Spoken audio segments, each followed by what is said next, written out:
नमस्कार दोस्तों। आज हम बात करते हैं HIV वायरस के बारे में, ह्यूमन इम्यूनोडेफिशिएंसी सिंड्रोम के बारे में।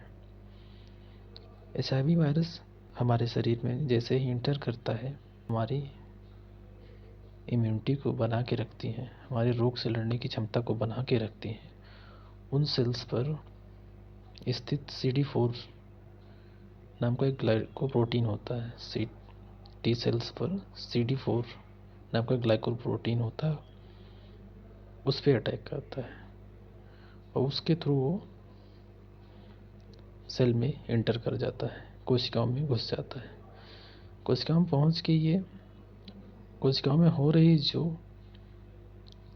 मैकेनिज्म होती है, जो DNA से RNA बन रहे होते हैं, RNA से जो प्रोटीन बन रहा होता है, उस मैकेनिज्म में घुस जाता है, उसके साथ मिल जाता है और खुद को रिप्लिकेट करता है, खुद को बढ़ाता है। समझ रहे हैं? सेल के अंदर घुस गया, उसके अंदर जो मैकेनिज्म चल रही होती है रेप्लिकेशन की, DNA से RNA, RNA से प्रोटीन बनने की जो मैकेनिज्म चल रही होती है, उसमें घुस जाता है और खुद को रेप्लिकेट करता है। 1 से 2, 2 से 4, बहुत तेज़ी से नंबर्स को अपने बढ़ाता है। इसलिए इस वायरस को रेट्रो वायरस भी बोलते हैं और ये बहुत तेज़ी से बढ़ता है, हमारे हेल्पर टी सेल्स को बहुत तेज़ी से ख़त्म करता है। और आप समझ रहे हैं कि जो रोगों से लड़ने वाली हमारी सेल हैं वही कम हो जाएंगी, तो हमारा शरीर लड़ेगा कैसे? फिर हमारा शरीर कमज़ोर पड़ जाता है, तरह तरह की बीमारियां होना शुरू होती हैं। HIV वायरस खुद से कोई बीमारी नहीं करता, ये सिर्फ हमारी हेल्पर सेल्स टी सेल जो होती हैं, टी लिम्फोसाइट जो सेल्स होती हैं, उनको ख़त्म करता है धीरे धीरे। जब उनकी संख्या कम होती है तो हमारा शरीर रोगों से लड़ नहीं पाता है। फिर जब हमारी रोगों से लड़ने की क्षमता कमज़ोर होती है तो तरह तरह की बीमारियां हमें हो जाती हैं।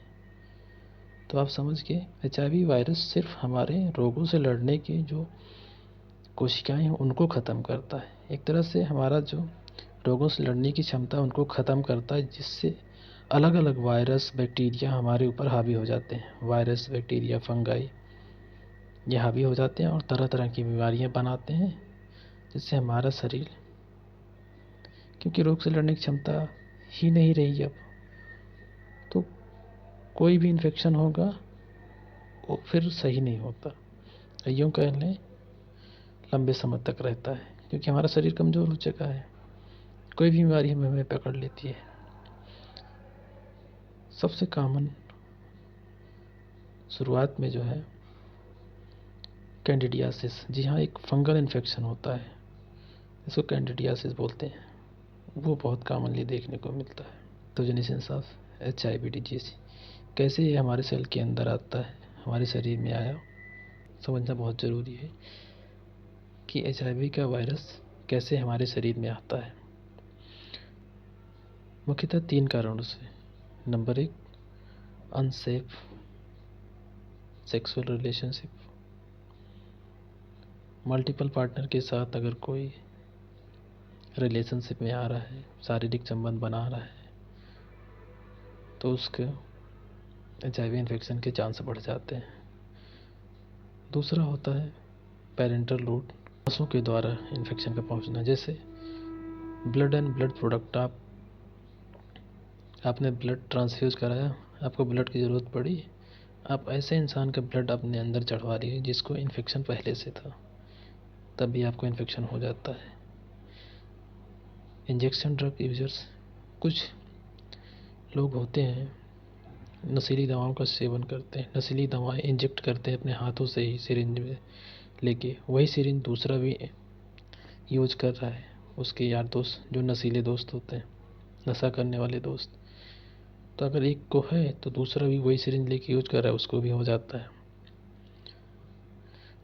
ऑक्यूपेशनल इंजरी में, जैसे आप मेडिकल लैब में काम कर रहे हैं, डायग्नोस्टिक लैब में काम कर रहे हैं, आप सैंपल कलेक्ट करते हैं, सिरिंज से आपने ब्लड निकाला, वो सिरिंज आपको निडल स्टिक इंजरी कर गई, आपने संभाला नहीं, वही सिरिंज आपको चुभ गई। या आप नर्स हैं, वार्ड बॉय हैं, आपने सिरिंज इंजेक्शन दिया पेशेंट को, वही इंजेक्शन आपको चुभ गया, तब भी आपको इन्फेक्शन होने का खतरा रहता है। या फिर माँ से बच्चे में भी हो सकता है। प्रेग्नेंट माँ है, उसके घर में पल रहे बच्चे को भी HIV होने का खतरा रहता है अगर माँ इन्फेक्टेड है तो ये 3 कारण हैं: unsafe sexual relationship, parental route जिसमें blood and blood product, injection, drug users हो गया, ऑक्यूपेशनल इंजरी हो गई, और माँ से बच्चे में। सिम्टम, क्या सिम्टम दिखेगा, क्या लक्षण दिखेगा एक HIV के इंसान में, HIV से इन्फेक्टेड इंसान में? 3 से 6 हफ्ते तक तो उसको धीरे धीरे बुखार आता है, शरीर में दर्द होता है, जोड़ों में दर्द होता है, उसके रैसेस निकल आते हैं, छोटे छोटे चकत्ते, छोटी छोटी गांठें निकल आती हैं। CD4 का काउंट अगर इतना ज़्यादा घट जाए, 200 पर मिलीमीटर क्यूब से नीचे घट जाता है, तब हम उस कंडीशन को एड्स बोलते हैं, एक्वायर्ड इम्यूनोडेफिशिएंसी सिंड्रोम। इस टाइम पे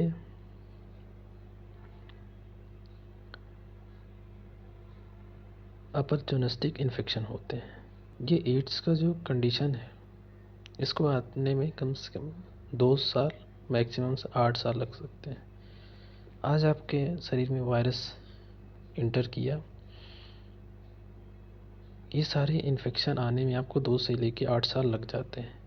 मतलब 2 साल तक आपको पता ही नहीं चला, 2 से लेके 8 साल तक आपको पता ही नहीं चला कि आपके शरीर में HIV का वायरस आ चुका है। 2 से 8 साल बाद आपको पता चलता है, जब ये सारी बीमारियां होने लगती हैं।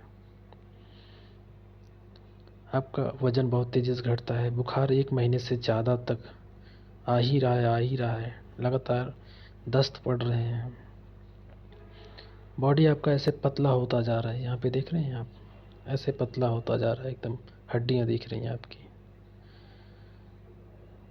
बहुत सारे अपॉर्चुनिस्टिक इन्फेक्शन हो जाते हैं। अपॉर्चुनिस्टिक इन्फेक्शन का मतलब होता है जब शरीर आपका कमज़ोर पड़ रहा है, तो बहुत सारी बीमारियां जब आपको आने लगी, जैसे कैंडिडियासिस, एक फंगल इन्फेक्शन होता है।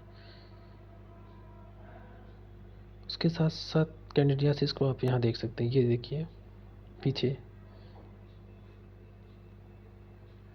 यहाँ पे देखिए तालू में पीछे की तरफ वाइट वाइट सा दिख रहा है, ये जो हम रेड पेन से मार्क कर रहे हैं, वाइट वाइट जो दिख रहा है, इसे कैंडिडियासिस बोलते हैं। कि मुंह में पीछे की तरफ, तालू के पीछे की तरफ ऐसा वाइट वाइट सा दिखे, या आपके जीभ पे ऐसा दिखे वाइट वाइट सा, और लगातार आपको बुखार रह रहा है, आपका वज़न घट रहा है, शरीर दुबला पतला हो रहा है, कोई भी बीमारी हो गई वो सही नहीं हो रही है, तो आपको HIV का इन्फेक्शन हो सकता है, आप एड्स का कंडीशन हो सकता है। आपको तुरंत डॉक्टर से मिलना चाहिए, वो आपकी सारी जांच कराएंगे। ये देखिए स्किन पे ऐसे बड़े बड़े दाग हो सकते हैं, बड़े बड़े गांठें हो सकती हैं। ट्रीटमेंट में इंसान को थोड़ा लंबे समय तक हम मौत से बचा सकते हैं, लेकिन ये कहो कि इलाज परमानेंट क्योर हो जाए तो क्योर नहीं होता है। HIV वायरस का क्योर होता ही नहीं, सिर्फ हम उसको थोड़े दिन के लिए आगे बढ़ा सकते हैं। इसलिए आपसे रिक्वेस्ट है कि कभी भी एक से ज़्यादा लोगों के साथ संबंध बना रहे हैं तो बहुत ही प्रोटेक्टेड संबंध बनाएं,